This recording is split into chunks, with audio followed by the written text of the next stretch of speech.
Thank you very much. So this is my talk about teams under pressure.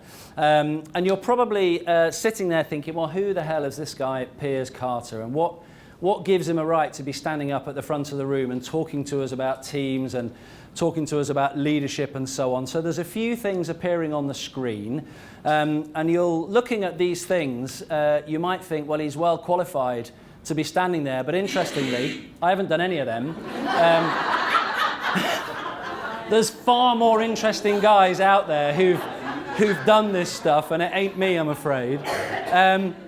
But this is a bit more of a better description of me, okay? So I am a very enthusiastic dad and husband to an incredibly tolerant wife. This is probably my favourite job in the world. Not far from here in Coventry, I used to get paid to throw petrol bombs at coppers.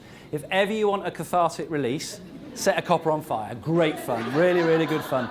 A few years ago, I was running a little business called Expedition Medicine, and we were teaching medics to go overseas and provide medical cover in challenging environments like the desert and the Antarctic and British Antarctic Survey or jungles. And we were running training courses so people in your industry could go over there and provide medical support in those challenging environments. But I was also working with business groups, so I was working in the corporate sector looking at teams and leadership in people like Kellogg's and Pepsi and the brands that we know very well. And I was also working with the Prince's Trust, a volunteer mentor for the Prince's Trust, working with young people wanting to set up their own business. And I realised that all those industries were fascinated by behaviour and people and communication and teams. And what was amazing was how they could all learn from each other. So we took a bunch of insurance brokers with their lovely soft hands and their pinstriped suits, and we took them out to Namibia in Africa. These guys have never built before, they've never used angle grinders, they've never done any welding.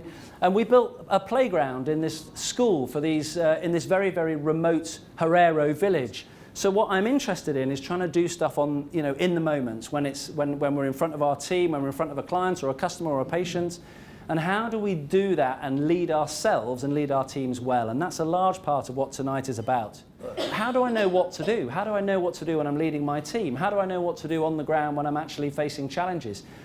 And when I spoke to Tim, your organizer here tonight, about what the challenges you guys are facing, the fact that all of your budgets are being cut, the fact that you're being asked to do more with less, the fact that you're facing pressures every single day, as everybody is in the NHS. I've got a lot of my family that work in the NHS as well. My wife is a head teacher. She's facing similar challenges. Please do more with a lot less budget. It's kind of, well, how do I remember some of this theory when I'm actually on the ground leading my team? If you have to go to a book to look it up in the middle of a work crisis, that doesn't seem to me like it's a useful bit of information. So I'm going to try and keep it as practical and as realistic as possible.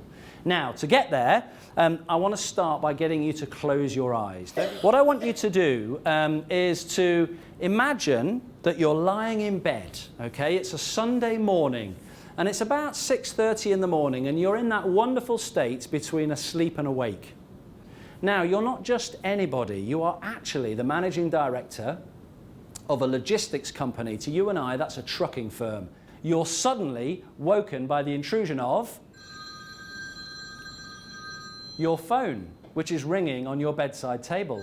It's your operations director on the phone, and he screams down the phone, "Turn on Sky News!" You sit up, you grab the remote control of the telly, and when you open your eyes, and please open your eyes, everybody, this is what greets you on the screen. What's going through your mind? What are you thinking?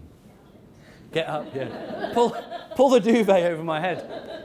What I hope is you listen to some of that and say, well, these are just ordinary people who found themselves in challenging circumstances. These aren't kind of superhero leaders that we see on the TV. They're people for whom things happened. Yes, very good. Some enthusiasm. Yes, absolutely. Stay calm. Stay calm. Praise. Yes. Recognition of our job well done. Sorry, yes. Staying calm. Staying calm. Yeah. Absolutely. I call it the paramedic effect. I've been first on the scene at road traffic collisions and kind of running around absolutely terrified. And these people just stroll up, and looking pretty chill. Everybody all right? Oh, look at your arm on the floor, This was my experience of all of the people that I interviewed. It was a combination between the energy and the mindset, attitude or mindset, sort of two interchangeable words. But the combination between the energy they brought to a situation and the mindset that they had in any moment. Bear in mind, they all faced really challenging circumstances. You can have a positive mindset or attitude or a negative mindset. You can have low energy or you can have high energy. I've been led more times than I have led. I've done some leadership, but I've also been a member of a team. So I have a perspective on what works for me in terms of leadership. I've got a perspective on when I try and do it, and I've got a perspective on being led by others. And one of the things I've noticed, and this seemed to be the same in the people that I interviewed, was that often when something happens, there's a great big gap where everybody wants a leader to be. I saw this most starkly, I mentioned the paramedic effect earlier, most starkly when I was about 18 years old and I was standing outside my parents' house on the A6, busy road up in Lancashire, and I was waiting at a bus stop and there was a head-on collision in front of me. There was a car with a mum and 2 children and a lone male driver. They were both going about somewhere between 50 and 60 miles an hour, and their near side wings hit and they both spun. And I can remember standing there on the side of the road looking at this thing that had happened right in front of me, and the first thing that went through my mind was, could I just step backwards and not be noticed? Would anyone notice if I just hid in the hedge? Because I was so intimidated and so frightened by what had just happened. And then you say, logic kicks in, you say, I can't leave these people, and you step forwards. And the amazing thing was, the minute I stepped forward, people started emerging out of cars and out of buildings and from down saying, what can we do? What can we do? Tell us what, and I didn't really know. I said, well, go and talk to that woman, calm her down. Can you get the children out of that car and just sit them on the grass over here? Grab that driver, he's wandering about, he's really disorientated. Could you phone in?